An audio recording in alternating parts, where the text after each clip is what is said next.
With you in the middle.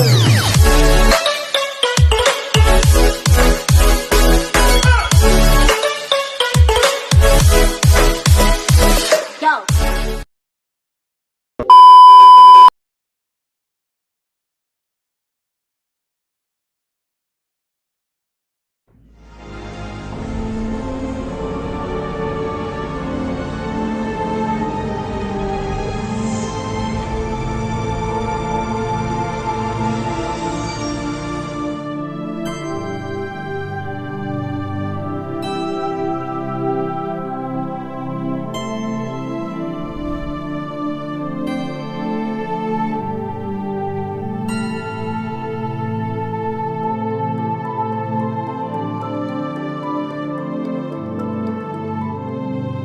Holy Week, ang mga mahal na araw. Kung ating pag-uusapan pagkatapos po ng pagdiriwang ng Kwaresma na siyang paghahanda, ay pumapasok tayo ngayon dito po sa tinatawag natin na mga pinakabanal na mga araw ng isang buwan sa kalendaryo po ng simbahan. Pero mas gusto ko po yung gamit na salita nating mga Pilipino, mahal na araw. Kasi ito nga po ang nagbibigay ng kabanalan at ang nagbibigay ng kahulugan sa mga araw na ito ay ang pagpapakasakit ng Panginoong Hesus na nagpakita sa atin gaano tayo kamahal ng Diyos sa gitna ng lahat. Sa mga araw pong ito, mapapansin po natin na first of all, sa devotional side, naroon po ang iba't ibang mga prosesyon na nakagawian na po ng ating pong mga kababayan at ng ating mga mananampalataya dito sa Pilipinas. Pero sa bahagi din po ng opisyal na pagdiriwang o liturgia ng simbahan, ang mga araw pong ito ay mamarkahan din po ng iba't ibang mga liturgical processions.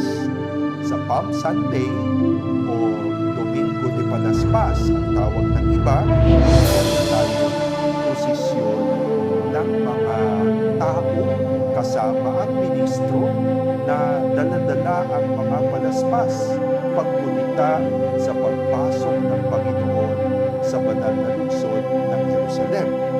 Pagdating naman po ng Huwebes Santo, ay nandoon din po ang prosesyon naman pagkatapos po ng misa ng Eucharistia patungo doon sa dambana kung saan magkakaroon ng adoration hanggang alas 12 ng gabi. Pagdating naman po ng Biyernes Santo, nandun din po ang prosesyon ng krus sa loob ng simbahan na dahan-dahang tinatalupan o dahan-dahang itinataas, at pagkatapos po noon, nagkakaroon tayo ng paghalik sa krus bilang pagsamba kay Kristo at pasasalamat sa kanyang ginawa. Ito, hindi naman ng Easter Sunday, ang dulo po ng mga mahal na araw o Holy Week na ito, nandoon naman po ang prosesyon ng kandilang sinindihan sa bagong apoy, simbolo ng muling pagkabuhay. Tinatawag po natin Paschal Candle. Pero napakaganda po siguro na isentro po natin ang ating pong pagtalakay sa puntong ito sa unang bahagi ng mga mahal na araw nito. Yun pong mula sa pagpasok ng tinatawag natin na Palm Sunday patungo po sa Holy Wednesday. Siyempre po, ang Palm Sunday para sa atin ay napakahalagang paggunita ng simula ng Holy Week sapagkat ito rin po ay gumugunita sa pagpasok, yung huling pagpasok ng Panginoong Hesus sa banal na lungsod. Una sa lahat, upang makiisa sa taunang Passover ng mga kababayan niyang mga Hudyo, at pangalawa, upang gampanan din naman ang kanya natatanging Pasko para po sa atin na ililigtas niya mula sa kaalipinan natin ng kasalanan. Ang sinasabi pong prosesyon ng mga palaspas na ito ay nagsimula daw nung pala sa siyudad mismo ng Jerusalem, ika-4 na siglo, 4th century, at nakaugalian po ito gawin sa hapon ng linggo ng mga palaspas. Nagsisimula po ito sa kanuktok ng Mount of Olives, opposite the city of Jerusalem, at ito'y bumabaybay doon sa tinatawag ngayon na Palm Sunday Road, doon po sa Holy Land. Mula po sa Jerusalem, ang kostumbreng ito ay isinagawa ng mga Kristiyano sa Espanya at sa Pransya na kilala noon bilang Gaul. Yun po ang lumang pangalan ng Pransya, at eventually ito po ay kinuha naman at inilakip sa selebrasyon ng Roma. Ang Roma po noon ang sineselebrate kapag ika-6 na linggo ng Kwaresma ay tinatawag nilang Passion Sunday. So, ibig po sabihin, yung liturya natin ng Palm Sunday na ating pong ginagawa ngayon, ito po'y kombinasyon ng liturya ng lumang Roma at ng liturya din naman na nagmula sa siyudad ng Jerusalem sa Holy Land. Ano nga ba ang halaga ng mga palaspas? Maliban po sa ito'y paggunita sa nangyari sa pagpasok ng Panginoong Hesus sa banal na lungsod, ayon sa kwento ng mga ebanghelista, ang pagdadala pala po ng palaspas ay pamamaraan ng pagdiriwang ng victory o tagumpay. Sa kanyang pagpasok sa banal na lungsod, ipinagdiwang na ng mga tao ang tagumpay ni Jesus na tinawag po nilang anak ni David, ang tagapagmana ng kaharian na ipinangako kay Haring David. Ngayon, alam niyo po, ang isang siguro'y kapansin-pansin sa kwento po at pagdiriwang ng Palm Sunday ay ginagamit po natin ang tinatawag na Noble Gospel.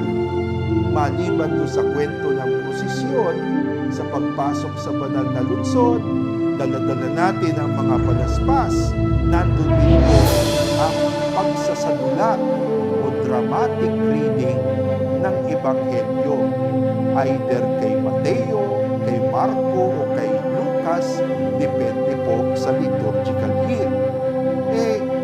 Ito po'y nagpapakita sa atin na ang tagumpay na pinagdiriwang natin sa palaspas ay hindi po yung sinasabi ng iba na chipipay na tagumpay tulad ng mga politiko. Hindi po. Kung hindi, tagumpay na pinuhunan ng krus. Kaya po, hindi pinaglalayo ang kwento ng palaspas at ang kwento ng krus. Mahalaga po yun that the day is called the Palm Sunday of the Lord's Passion.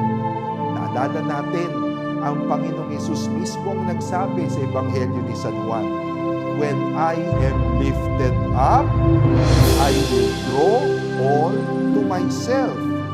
John chapter 12, verse 32. When I am lifted up, then you know that I am. John 8:28. Hindi po nagsiwalay ang kwento ng palaspas bilang luwalhati at tagumpay, at ang kwento ng krus at pasyon ni Kristo bilang natatanging daan patungo sa tunay na tagumpay na yan. Kaya po, naiiba talaga ang kwento ng Panginoong Hesus, no? At yan din po ang dahilan kung bakit kapag binasa natin ang Ebanghelyo, sabi po doon sa Mateo 21:2-7, sabi po doon, minabuti ng Panginoon na sumakay hindi sa isa, kung hindi sa dalawang hayop, ang ina na donkey at ang batang donkey na sabi doon, wala pang sumasakay. A colt on which nobody has rode, together with the mother donkey. Para ba sinasabi dito, kakaiba ang konsepto ng pagiging Mesiyas ni Jesus. Kakaiba ang paghahari na isinisigaw ng mga tao. Hindi siguro nila alam, pero iba ang paghaharing nagkakata ng Panginoon. Kaya po alam nyo, sa pagpasok natin sa Semana Santa, Holy Week, mga banal na araw, mahal na araw, ito po dapat yung maging disposisyon ng atin pong pagdiriwang. Huwag lamang po nating tignan, pagnilayan ang sakit at dusa ng Panginoong Yesus. Magaling tayo mga Pilipino dyan, no? Yung pasyon, penitensya, pagpapako, bawal ang ganito, bawal ang ganyan. Well, siguro po may konting sakripisyo, pero dapat natin isipin, glory and agony, glory and the cross, they come together. Ito po ang ibig sabihin ng mga unang bahagi, unang araw ng mga mahal na araw. Samahan niyo po uli kami sa susunod nating pagninilay dito sa gabay sa pagsamba at buhay. Ako po si Father Domi Guzman ng Society of St. Paul, doing all for the gospel.